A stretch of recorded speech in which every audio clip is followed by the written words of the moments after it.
Welcome back to Samyata with Sonali. मी तुमच्यासाठी घेऊन आली आहे काहीतरी नवीन। म्हणजे काय? थांबा थांबा ते पण सांगते।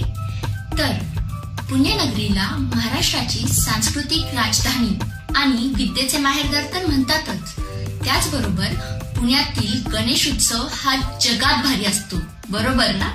एकदा सरदार कृष्णाजी काशीनाथ उर्फ नानासाहेब खाजगीवाले यांनी ग्वाल्हेरमध्ये सार्वजनिक गणेश उत्सव साजरा होताना पाहिला। असा गणेश उत्सव पुण्यामध्येही हवा असे त्यांना वाटले। त्याच वर्षी भाऊसाहेब रंगारी, सरदार खाजगीवाले आणि गणेश नारायण घोटवडेकर असे 3 गणपती पुण्यात बसवण्यात आले। आणि याच गोष्टीचे सार्वजनिक गणेशोत्सवाचे मोठे मार्गदर्शक असणारे म्हणजे लोकमान्य टिळक यांनी आपल्या केसरीमधून भरभरून कौतुक केले। अशा गणेश उत्सवाबद्दल आणि भरपूर काही गोष्टी आपण जाणून घेणार आहोत सम्यता विथ सोनाली म्हणजेच माझ्या बरोबर।